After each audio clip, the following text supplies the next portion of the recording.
and I think it's quite positive, is sanctions are seeming to have a profound impact here, and people are looking at them as potentially maybe cyber warfare and just, actual tactical warfare on battlefields is less important than economic warfare.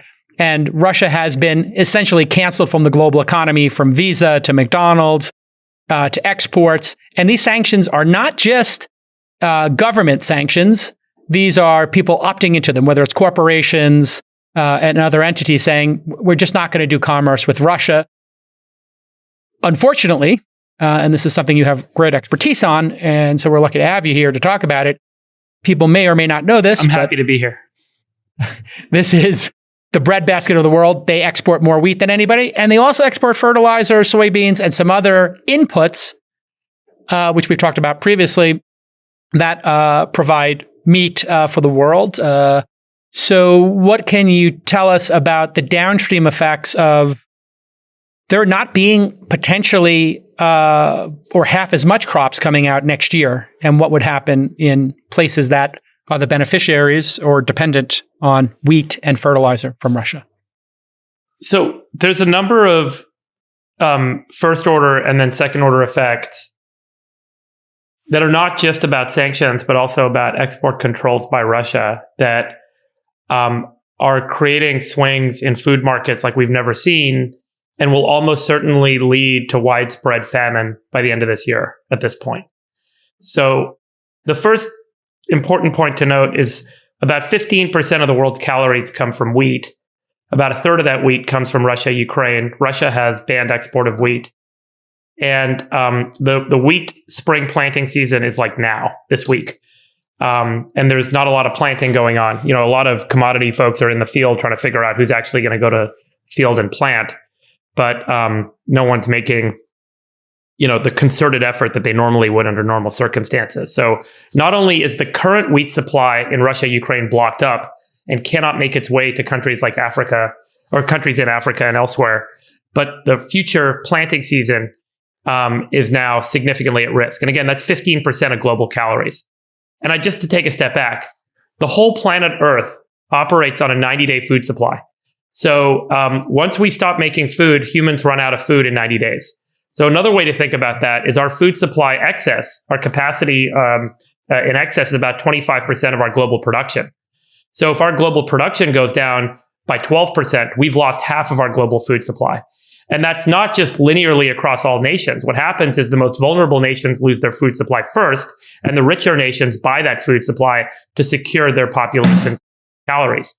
And so you very quickly see a bifurcation happen when you have a shortage in a food supply like this of just a few points, where suddenly famine is a real risk. And we already have about 800 million people on Earth that are subsisting on below 1,200 calories a day. So this very quickly tips the bucket in a significant way in a number of countries that's going to be really awful. And that's just on the wheat supply and wheat planting problem. The bigger problem is the energy price problem and the phosphorus and potassium problem. All fertilizer is made up of nitrogen, phosphorus, or potassium. Those are the three major types of fertilizer that farmers around the world have to use every year in order to grow that crop. Without fertilizer, plants don't grow. Nitrogen is made from natural gas. 98% of the world's ammonia is made from natural gas. Natural gas prices, as you guys know, have doubled, and the futures market looks like in some places natural gas prices going up like 4x. As a result, the price of ammonia fertilizer, nitrogen-based fertilizer, has gone from $200 a ton to $1,000 a ton.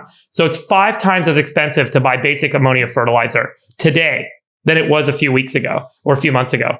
And so this is now leading a lot of farmers around. And then the other big problem is phosphorus. So phosphorus, by some estimates, there's a little variation around here, but about 10% of the world's phosphate comes out of Russia.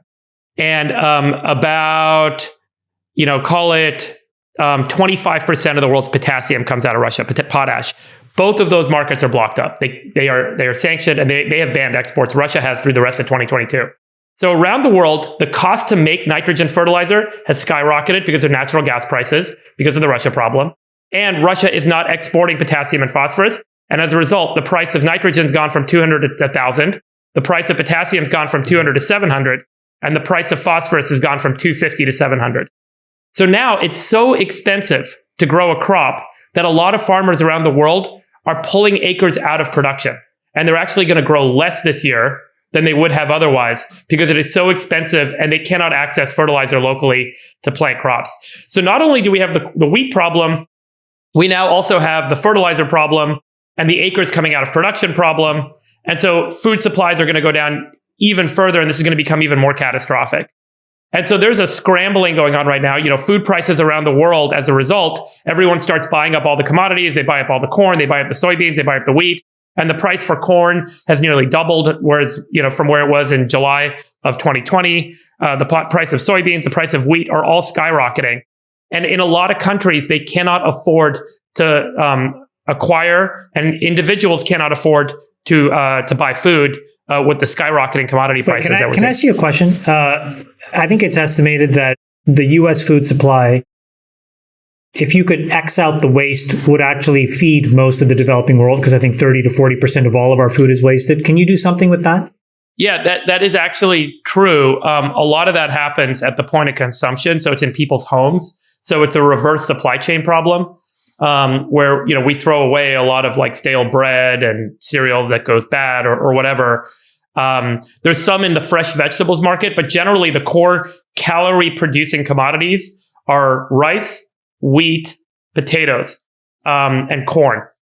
Those commodities don't go bad in the supply chain. They end up getting tossed out at the end of the supply chain, which is at the point of consumption at home. So, I'm not sure there's a real solution there right now. The bigger issue is like, how do you get bulk commodities to the places that are going to need them over the next 12 months? So look, right now we're reducing food supplies, stocks around the world. There are strategic reserves that are getting opened up and being released. As that starts to get diminished, and as the production kind of numbers start to come out, it looks like less acres are in production. And God willing, we have a good weather year everywhere this year, because, a bad weather year in some markets could completely decimate the remaining supply that's coming out this year. Regardless, it is going to be a humanitarian disaster within a year.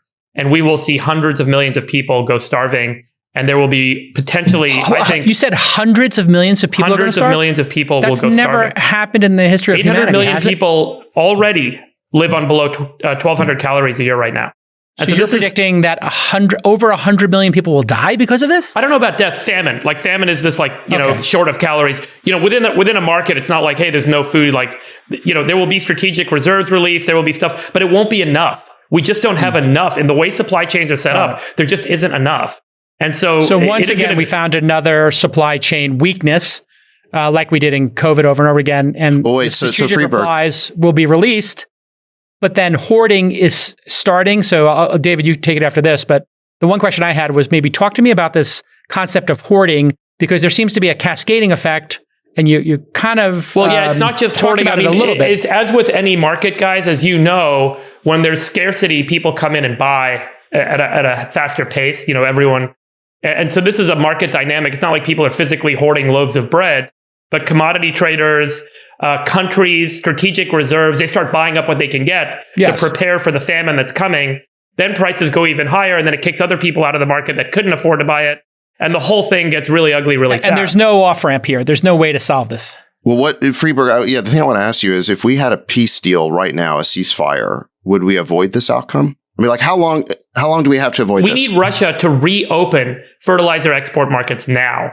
We need natural gas prices to come down now. And we need them to plant the spring wheat. Those are three things that need to happen to solve this problem.